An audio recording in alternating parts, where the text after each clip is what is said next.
Ranjit cookie गिलवीर और विरसा सिंह वल्टोआ या अमृतपाल की कुछ क्लिपें बड़ी वायरल की जा रही है। अभी रणजीत कुकी गिलवीर का इंटरव्यू लिया होगा किसी पत्रकार ने, उसमें से कटिंग करके एक लाइन बड़ी वायरल की जा रही है। देखो जी, अमृतपाल सिंह के खिलाफ बयान दिया है। या तो आप लोगों के अंदर अब दिमाग नहीं है या दिमाग आप लगाते नहीं हो। मतलब कि किसी भी चीज को पॉजिटिव है या नेगेटिव है, ये आप लोग दर्शाते हो। जैसे ये छोटी छोटी क्लिपें वायरल की जाती, कहीं मोदी की, कहीं का राहुल गांधी की, कहीं किसी नेता की, कहीं किसी नेता की, छोटी छोटी क्लिप पे वायरल की जाती हैं ताकि लोगों को ये लगे भाई इसने तो यही बोल रहा होगा। जब तक आप किसी बात को पूरा नहीं सुनोगे आप कभी नहीं समझ पाओगे। और रही बात अमृतपाल सिंह ने जब से खडूर साहिब से चुनाव लड़ने का बोला है, पता नहीं क्यों और तकलीफें चारों तरफ से बढ़ने लगी। विशा सिंह वल्टोआ साहब, आप जो बयानबाजी कर रहे हो, शायद आपको अधिकार नहीं है ऐसी बयानबाजी करने का। नहीं अधिकार है, बड़े बुजुर्ग हो, अगर आराम से समझो तो ही अच्छा रहता है। लोगों के दिमाग में आप जो बिठाना चाहते हो ना, लोग समझदार हैं, इतना हमारे को पता है। मान जाएंगे लोग विशेष तौर पर समझदार है, इतना हमारे को पता है। इतने तो वो है नहीं कि आप जैसे बयानबाजी कर रहे हो आपके बयानबाजियों के तहत, और जो खेल आप लोग खेलना चाह रहे हो उस खेल का भी है ना सबके सामने क्लियर होता जा रहा है। मैंने एक बात बोल ली थी, अगर अमृतपाल सिंह के कागज से डिक्लेयर मतलब कैंसिल हो गए तो आपने ये बात समझी थी या नहीं समझी थी? कोई बात बोलते हैं ना तो उसका ना आप मतलब समझा करो, ये बात हमने क्यों बोल ली है। उस बात का जब तक आप मतलब नहीं समझोगे ना तब तक आपकी समझ में नहीं आएगा। हमने 2-3 बार बोल ली है बात। अगर अमृतपाल सिंह के डॉक्यूमेंट कैंसिल हो गए तो हो सकते हैं, सबको पता है, हो सकते जब बिना बात के जेल में रखा जा सकता है, बिना बात के एनएसए लग सकता है, तो डॉक्यूमेंट कैंसिल नहीं हो सकते क्या? हो सकते हैं और हो भी जाएंगे। पहले हो चुके हैं बहुत से लोगों के, ऐसे बहुत से के हो चुके हैं। लेकिन यहां पर अमृतपाल के नाम का फायदा क्यों उठाया जा रहा है? कुछ लोग रणजीत कुकी गिल भाई के इंटरव्यू की बात करते हैं। रणजीत कुकी गिल भाई ने जो बोला क्या आपने पूरा सुना? क्या समझदार होते तो सुनते, सुनते तो उस पर अमल करते। रणजीत कुकी गिल भाई ने बोला जब अमृतपाल की फड़ो फड़ाई हो रही थी उस टाइम पर कोई नहीं बोला, सब दुबक गए थे, अपने अपने घरों में बैठ गए थे। और गारंटी इस बात की, उस दौरान भांड मंडिया ने तो जो भंडी प्रचार शुरू कर रखा था, आज हरियाणा में, आज नेपाल बॉर्डर क्रॉस कर गया, आज यूपी में, आज वहां भाग गया, आज वहां भाग गया, चला था ना। उस दौरान अपने वीडियो देख लो, एक एक बात जो बोली थी वही होती आई थी, एक एक बात। चाहो पिछले साल का मार्च अप्रैल का जो कांड चला था उसमें अपने वीडियो देख लो और इनके वीडियो देख लो, एक एक चीज आपके सामने है। यही तो बोला रणजीत कुकी गिल भाई ने कि भाई उस टाइम पर कोई नहीं आया था। अब ये लोग किस मुंह से कह रहे हैं कि हम अमृतपाल के साथ खड़े हैं? उसके बाद अमृतपाल के माताजी पिताजी ने अमृतसर साहिब के अंदर मोर्चा लगाया, कितना कट पहुंचा था, कितनी संगत पहुंची थी संगत? यह सिर्फ वो जो जेलों में बंद थे, डिब्रूगढ़ जेल के अंदर बंद है 9-10 बंदे, उनके परिवार वाले बैठे थे। इक्का दुक्का कोई मंत्री अपना चेहरा चमकाने के लिए, जैसे विरसा सिंह वल्टोआ जैसे जाते थे। क्यों बोला विरसा सिंह वल्टोआ जैसे? वहीं से सेटअप किया गया था। विरसा सिंह वल्टोआ तो सक्रिय राजनीति में नहीं है, और दूसरी तरफ से बादलों की तरफ से न्यूज चलाई जा रही थी अमृतपाल सिंह चुनाव लड़ेगा तो बादल परिवार की तरफ से कोई खड़ा नहीं होगा, क्योंकि इनको कैंडिडेट नहीं मिल रहा था, कैंडिडेट नहीं मिल पा रहा था। ये जिसको कैंडिडेट बनाना चाह रहे थे उनको पता था उसकी और अमृतपाल की हुई थी, तो पूरा का पूरा पंथ अमृतपाल की तरफ जाता, उसकी तरफ कोई नहीं जाता। उसके बाद इन्होंने सोचा हरसिमरत कौर बादल वो चुनाव लड़ाएंगे तो जमानत जब्त हो जाएगी, वैसे ही बेइज्जती हो जाएगी। इज्जत तो कहाँ है वो सबको पता है, लेकिन बेइज्जती हो जाती। ये जो बयानों को तोड़ मरोड़ के दिखाया जा रहा है, विरसा सिंह वल्टोआ साहब आपके बयान आप पूरी लिस्ट लेके चलते हो साथ में, हम उनके बयान देख रहे थे, हम लिस्ट लेकर चलते हैं। अमृतपाल की वाइफ ने मेरे को समर्थन दे दिया, माता पिता ने मेरे को समर्थन दे दिया, कमाल की बात नहीं है? उन्हीं का बेटा, उन्हीं का घरवाला, बीबी कर्णदीप कौर का घरवाला अमृतपाल सिंह खालसा खुद चुनाव लड़ रहा है और वो विरसा सिंह वल्टोआ को समर्थन देगी।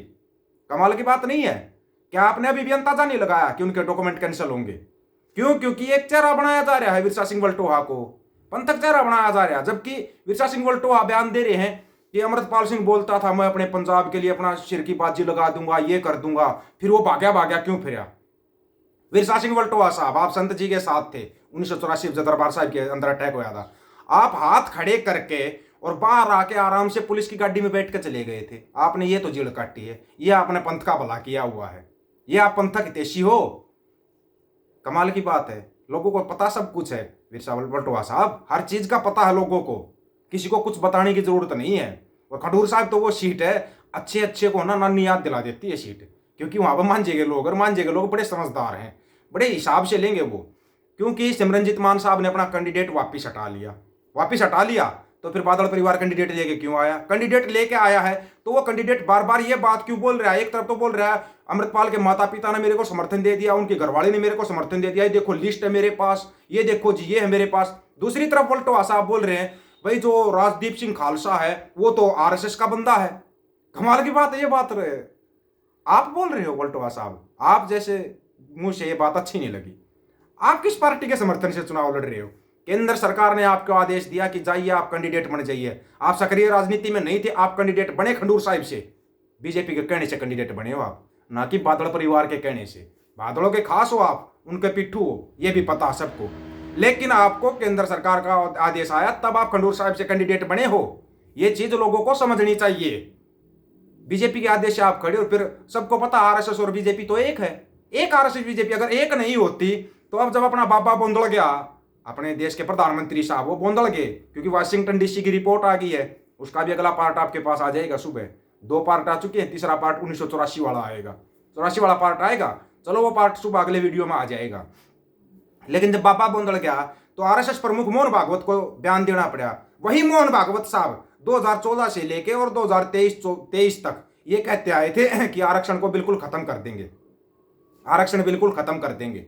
अब वो बोल रहे हैं हम आरक्षण देंगे। मोहन भागवत साहब को बयानबाजी करनी पड़ रही है। दूसरी बात, मोहन भागवत साहब कभी चुनाव नहीं लड़ते, कुछ नहीं लड़ते। ठीक है, Z+ सिक्योरिटी लागू है भाई, आरएसएस के प्रमुख लागू है, क्या कहीं पे साइन होया है भाई ये दल भी है अपने देश के अंदर, वो सरकार वही चला रहे हैं, ये भी सबको पता है। आरएसएस चला रही है देश को, चला वो ही रहे हैं। लेकिन उनको बयानबाजी करनी पड़ी क्योंकि बाबा बोंदल गया वाशिंगटन डीसी की रिपोर्ट से। वाशिंगटन डीसी ने जो रिपोर्ट बना के दी, अब सबको पता था सरकार, लोग सोचते थे बीजेपी की सरकार है, प्रधानमंत्री नरेंद्र मोदी है। अगले ने तो शुरुआत में बोला था मैं तो चौकीदार हूं, और चौकीदार ही नहीं कहेंगे वो, आप लोग खुद बता दोगे कमेंट के अंदर चौकीदार क्या है, ठीक है ना। लेकिन ये जब बाबा बोंदल गया है, बाबा उल्टे सीधे बयान दे रहा है, दूसरी तरफ बिरसा सिंह वल्टोवा उल्टे सीधे बयान दे रहा है, फिर आप उल्टा पुल्टा करके और रणजीत कुकी गिल भाई के बयान को तोड़ मरोड़ के पेश कर रहे हो। बहुत ही पढ़े लिखे हैं, और पंथ के लिए जो रणजीत कुकी गिल भाई ने किया ना, विरसा ही कोई कर पाता है, विरसा ही कोई कर पाता। आज के समय में अमेरिका तक जेल काटी हुई है पंथ के लिए, उसने पंथ के लिए उन्होंने अमेरिका तक की जेल काटी है। वो है रणजीत कुकी गिल भाई, जिनके पिताजी को भारत रत्न मिला हुआ, फिर भी लेकिन वो अपने पंथ के लिए अड़ते हैं, खड़ते हैं, लड़ते हैं। उनके बयान को तोड़ मरोड़ के क्यों पेश किया जा रहा है, और वोल्टोवा को ऐसे हाईलाइट किया जा रहा है, क्यों किया जा रहा है? ये बात को समझो आप।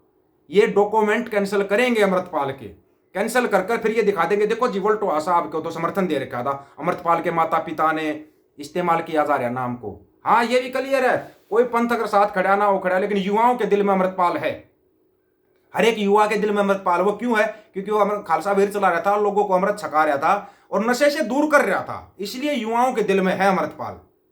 युवाओं के तो दिल में है, लेकिन वो युवा कितने आए जब माता पिता वहां पर धरने पर बैठे हुए थे? ये चीज भी सोचने वाली है।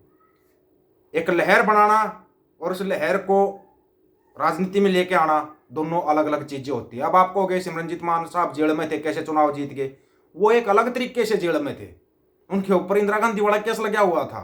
आपको ये चीजें समझनी पड़ेंगी, हर एक बात को आपको समझ के चलना पड़ेगा, हर एक बात को, तब जाके आप कामयाब होगे। इस बारे में आप लोगों की क्या राय है, अपनी राय रखना, आपकी राय का इंतजार रहेगा, क्योंकि आपकी राय बहुत महत्वपूर्ण होती है। अपनी राय रखना खडूर साहब के ऊपर जो चल रहा है उसके बारे में। और अगला प्रकरण लेते हैं फिर वाशिंगटन डीसी पार्ट 3। सभी साथियों को राम राम, नमस्कार, आदाब, सत श्री अकाल। वीडियो को ज्यादा से ज्यादा शेयर, चैनल को सब्सक्राइब और बेल आइकन को जरूर दबाना दोस्तों। ऑफिशियल दीपक फौजी यूट्यूब चैनल, बात हक और सच की करेंगे, हक सच की बात हम करेंगे। वीडियो को शेयर करने की जिम्मेवारी आप लोगों की है। गज के आखो, वाहेगुरु जी का खालसा, वाहेगुरु जी की फतेह।